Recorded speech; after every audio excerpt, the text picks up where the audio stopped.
seconds. Well, there are two things we want to say to you. Stopping the mental chatter is the easiest way to stop resistance for 68 seconds. But if you'll make peace with mental chatter and just direct it, that's really an easy way to go about it too. And in other words, you cannot stop your mind, even when we teach meditation, which is the fastest way to stop the mental chatter of resistance. The reason that we teach meditation is because it's easier to teach you to have the slower thought of meditation than to have a pure positive thought on the other end of the wave of where you are. In other words, when you've got something going on, you've got to understand that law of attraction is active around it, and that's why it chatters. In other words, all the chatter means is I've made something active, and now the transmitting and receiving mechanisms of the other things that are like it are all responding to it, and so it just means I'm alive, I'm active, I'm creative, I'm attracting. And so you really don't want to stop the chatter, you just want to guide it. You want to guide it in the vortex chatter. That would be a better even way of asking us, how do I get in the vortex chatter going on instead of out of the vortex chatter going on? How about that? Because you don't want to stop your brain, you don't want to stop being alive, you don't want to stop thinking, and you don't want to stop your point of attraction. So now, consider this. Do you know why you would even be aware that you've got negative chatter going on? You're really going to like this. Because the positive chatter is being challenged by it. Ooh. So we don't want you to stop the chatter. We want you to blend with the true chatter. You know what the source within you is chattering? You're good, you're beautiful, you're worthy, all is well. You're supposed to get what you want. Source is with you. The source is with you. Oh, the chatter that is going on in this vortex of creation. Do you have any idea what the vibrational magnitude is of everything that you've set into motion, you see? So when you feel opposing chatter, all it means is you're not up to speed. You're not up to speed. Now, we get what you're talking about. Sometimes people will say, Abraham, it feels like my thoughts are thinking me. You'll get hold of something. Esther will find a subject that she'll watch on television, and for a little while she feels almost obsessed by it. It's like the television says, turn me on, I'm talking about that thing. Turn me on now, I'm talking about that thing. And she'll turn it on, and the television's talking about that thing. It's just amazing, I'm so psychic, she will say. And we say, law of attraction is a very powerful thing. You just have to decide what chatter you want to listen to. Do you want to listen to the chatter of well-being? And chatter sort of sounds like disconnected, disconcerting, unwanted stuff. But we want you to rethink this and just realize that you can chatter in harmony or chatter out of harmony. Haven't you known someone who was so full of themselves that Jerry and Esther were watching a little girl at an RV park in Boston the other day who was so full of herself, it was hard for her not to just float away. She was bouncing, maybe 3 years old, barely older than that. She had a little ponytail which accentuated her bounce and her skip. And when she would turn in the direction of Jerry and Esther, the smile on her face just melted them into love. She was so in love with life. And her sister was on a bicycle, and she was running to keep up with her.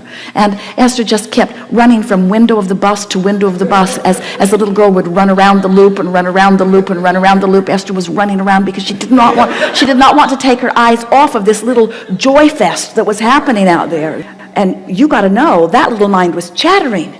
It was saying, look at the squirrel, look at the dog, look at the day, look at the fun, feel my body, feel my shoes, look, my shoes light up, my ponytail is flipping, I can keep up with my sister, what a beautiful day, oh, look over there, or look over there. That little mind was joyfully chattering, and Esther's mind was joyfully chattering right along in sync with that joyful chattering, you see.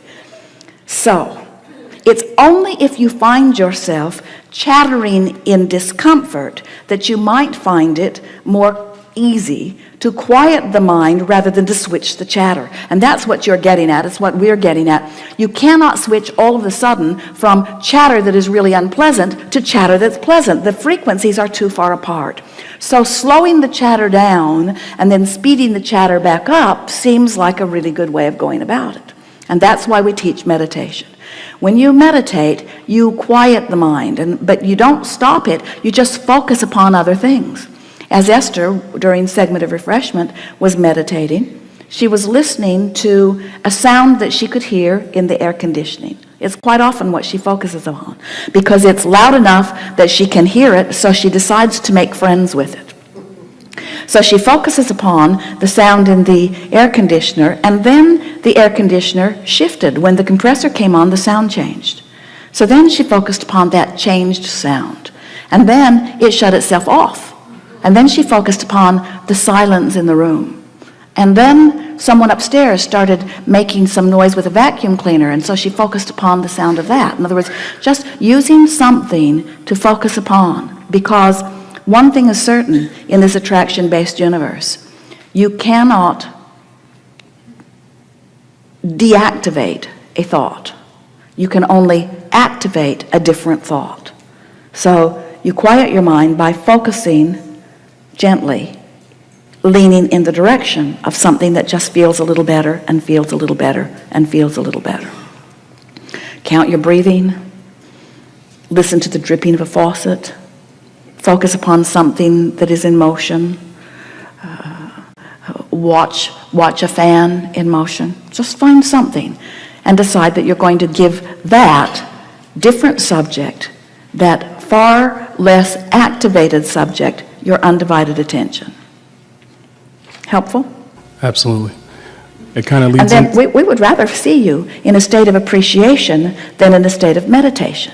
Because in the state of appreciation, you have not only stopped resistance, but you are highly active about things that matter to you. That's really when you feel your best, when you are tuned in to the frequency of all that you are, of all that you have become. I was saying it's pretty interesting that you went that route, because one of my other questions was, I'm getting ready to make a very big career change. I'm going towards alternative medicine. I want to open up a wellness center, focusing primarily on wellness, getting away from disease. It seems that everybody focuses on disease and drugs, and it's all about anti-aging, anti-diabetes, anti-this, anti-that. No one really focuses on wellness. In this country, there's no health care, it's disease care. It's everything that you focus on. You watch commercials, that's all it is. They're bombarding you. By the time you get done with commercials, you have restless leg syndrome, you have, you need Lunesta, it's just nonstop. And it seems that we're all being focused towards the negative and then fighting against it instead of just focusing on the positive and heading towards it. So I'm actually going to go out of the country. I found what I think is paradise, and I'm going to go for it. So so that's all very good. And yet, the entire time you were telling us about the forward-looking wellness that you're going for, you were talking about the other stuff. Mm-hmm. The entire conversation, for not one moment did you for 1 moment you activated that, but the rest of it was all about what you don't want, what you don't want, what you don't want, what you don't want, what you don't want, what you don't want. So that's not forward-looking, is it? It's not forward conversation. It's justification for what you're doing, but it's the activation of the chatter. And we couldn't help but notice how well it rolled off your tongue. In other words, it was vivid and sharp and real, and they all agreed with you. It was real good chatter. So what you want to do, you want to get this wellness chatter rolling off your tongue just as well. We are meant to feel good, and the larger part of us does. And our potential for wellness is enormous. And we have trillions of cells that are really vibrationally intelligent. And everything that we've lived has put a strong wellness pattern before us. And wellness is the strongest order of the day. And there is so much that we could do to bring ourselves into the vivid, well reality that is natural for us. And I'm so delighted that I will be presenting and focused in the direction of that. And it will feel so good to watch so many people tune into the wellness pattern of thinking that is waiting for them. And all of us will reach the place where we're appreciating whatever we've all been living, which has made us ask for that. And I want to be one who teaches with appreciation the benefit that past and present generations have put into our vibrational escrows. And I know that life can be so good for all of us. And I'm so looking forward to the time when more people are feeling the resonance of their absolute well-being. And I understand that it's just a small vibrational shift into it, and then the body follows right along. And it is the vibrational shift that is the most significant. It is also the vibrational shift that is the easiest thing to do, because it is so easy to stop the chatter of the unwanted. See what we're getting at? Yes. It's easy to say, I want that, while I'm over here beating the drum of this. But in order to get that, you got to be over here beating the drum of this. Very different vibrations.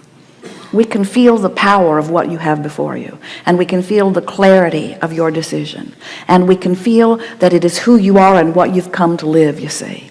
But it is our promise to you, you will not have success in pushing against the status quo or the Western medicine. In other words, you cannot push against it. It will defeat you, not because it's stronger, but because you use it to disallow who you are and what you want. You have to take that out of the equation. It served its purpose for you. It has parlayed you into this. Now speak only of this, you see.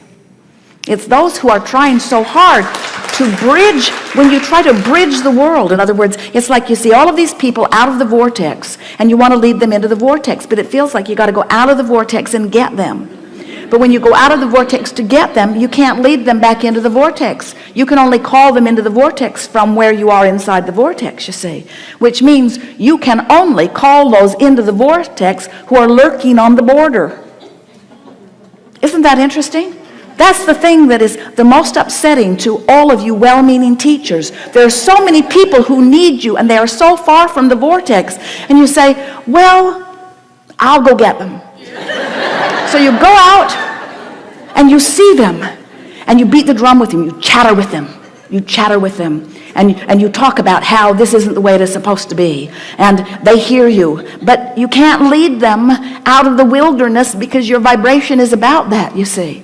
And so then you say, well, Abraham, if I'm only able to help those who are in hope, then who will help the others? And we say, those who are closer to where they are, those who are closer to where they are, those who are closer to where they are.